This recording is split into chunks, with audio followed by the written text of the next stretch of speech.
Amahoro y'Imana kuri wowe ubana twe unyuze kuri izi icano zacu zombi arizo AMTV show ndetse na Gasabo News 24. Nguha ikaze muri gahunda yacu y'amakuru nimburi mushya ndagushikaza gukora subscribe cyangwa sabone kugira ngo ujye uba mu bambere gerwaho n'amakuru n'ibiganiro tugutegurira umunsi ku wundi. Nimba kunze ibiganiro byacu bisharinge bigere kure hashoboka, wakanda like ndetse ukanadusangiza igitekerezo cyawe cyangwa se inyunganizi yawe ku makuru twakugejejeho unyuze hasi muri section ya comment. Nguha ikaze muri gahunda yacu y'amakuru twerekeza muri Repubulika ya Demokarasi ya Kongo muri Kivu y'Amajyepfo. Yagarutse atuje acecetse ariko ijambo rye ririmo uburemere n'icyerekezo. Uyu nta wundi ni Joseph Kabila Kabange wahoze ayobora Repubulika ya Demokarasi ya Kongo, yongeye kuboneka mu ruhame nyuma y'igihe kitari gito ataboneka mu maso y'abaturage muri Kivu y'Amajyepfo.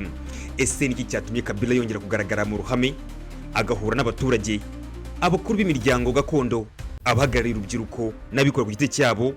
Ese ni intangiriro y'inzira nshya igamije ubwiyunge n'ituze? Ese ni ibe bitekerezo byatanzwe mu biganiro byabereye i Bukavu?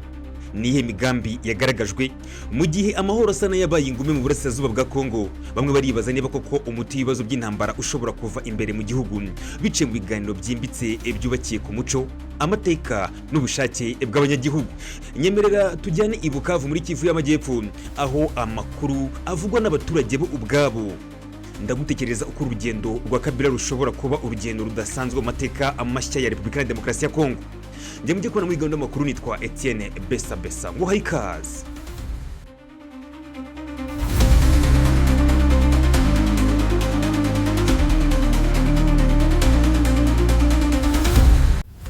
Mu burasirazuba bwa Repubulika ya Demokarasi ya Kongo, Joseph Kabila Kabange wahoze ari perezida wa Repubulika ya Demokarasi ya Kongo mu gihe kingana imyaka 18 yose, akaba na senateri ubuzima bwe bwose, yakira itsinda ry'abagize inama y'ubwiyunge hagati y'amoko aribyo bita Barza intercommunautaire i Bukavu mu rwego rw'ibiganiro by'abaturage byabaye kuri wa gatatu tariki 25 Kamena muri uyu mwaka turimo. Inama yarigamije gushimangira umusingi w'igihugu cya Kongo cyunze ubumwe kandi ubumwe burambye. Abagariye Barza bagejeje kuri Kabila ibyifuzo bigamije kongera ubumwe bw'abaturage no guteza imbere iterambere rirambye mu gihugu cya Kongo. Muri inama niho hagaragaye amashusho ya mbere y'uwahoze ari perezida wa Repubulika ya Demokarasi ya Kongo Joseph Kabila Kabange aho ari mu busitani bwe ahitwa Hongo ku mupaka n'akarere ka Akabare. Ni amashusho agaragaye bwa mbere kuva byatangazwa ko uyu muyobozi ari Bukavu mu ntara Kivu y'Amajyepfo guhera mu ntangiriro uziki cyumweru.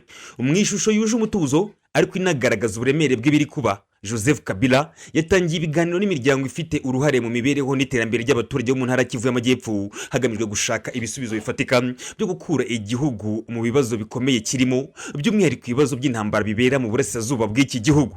Ni ibiganiro byahurije hamwe abayobozi b'imiryango gakondo, abahagarariye urubyiruko mu moko yose, imiryango y'abaturage, inama y'ubwiyunge hagati y'amoko aribyo bita Barza intercommunautaire, hamwe n'ishyirahamwe ry'abikorera bo muri Kongo ryitwa FEC ishami rya Kivu y'Amajyepfo, bose bakiriwe n'uwahoze ari perezida wa Repubulika. Iyi biganiro ni igice cya kabiri cy'uru rugendo rufatwa nk'urw'ubutwari no gukunda igihugu Joseph Kabila akoze nyuma y'urugendo rwe rwa mbere rwatangiriye Goma hashize ukwezi kurenga. Amahoro gusa mu burasirazuba bwa Kongo niryo jambo ryari ku meza Joseph Kabila muri inama yamuhuje n'abatuye muri iyi ntara. Yibanze cyane ku ngingo 12 yagejeje ku baturage b'Abanyekongo nk'ibitekerezo bikubiyemo inzira yo kurangiza burundu ibibazo byugarije igihugu binyuze mu gukemura impamvu muzi y'ibi bibazo biteza intambara mu burasirazuba bwa Kongo. Mu bitekerezo byatanzwe n'abitabiriye ibyo biganiro bagaragaje ko banyuzwe n'uburyo ibiganiro byagenze ndetse n'ubushake bugaragara bwa Joseph Kabila bwo gushakira amahoro igihugu.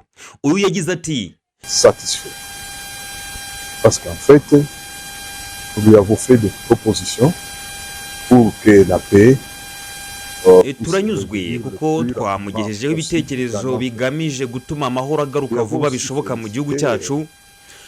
Twamushimiye kandi kuba ari umunyekongo wamaze imyaka myinshi mu buyobozi bw'iki gihugu, afite ubunararibonye, ari mu mwanya mwiza wo kumva no kumenya ibikenewe kugira ngo yerekanye ubushake bwo kugira uruhare muri uru rugendo, ibintu byashimwe n'abantu bose babitabiriye ibiganiro. Abenshi mu bitabiriye bavuze ko bibaye ngombwa ko Abanyekongo b'imbere mu gihugu cyane cyane abanyapolitike bicara hamwe bagashakira hamwe ibisubizo bishingiye ku muco n'amateka, ibi byafasha kugera ku mahoro. Il a dit qu'il est prêt pour les dialogues Et il voulait que les autorités qui gèrent le pays actuellement comprennent qu'il faut qu'on dialogue. Et c'est là qu'il a soutenu d'ailleurs le chemin de la SECO et de l'ECC. yavuze ko yiteguye ibiganiro kandi asaba abayobozi bari ku butegetsi ubu ngubu kumva ko ari bo ngombwa ko twicarana nabo tukaganira. Yanashyigikiye inzira ya CEO cyangwa se komisiyo de concertation kandi buri wese yemeye ibitekerezo yatanze. Yavuze ko ashobora no gufasha muri urugendo kuko twese icyo dukeneye ni amahoro mu gihugu cyacu. Nta muntu umwe wavuga ko adakeneye amahoro. Ni muri urwo rwego Joseph Kabila yatubwiye ko natwe ubwacu aho tunyura hose ndetse buri wese ufite ubushobozi bwo kuvugana n'inzego z'ubuyobozi ku rwego rw'igihugu agomba kubikora kugira ngo bose bumve ko igihe kigeze cyo gushaka amahoro nyayo, kuko niba bidakozwe Repubulika ya Demokarasi ya Kongo ishobora kuzimira.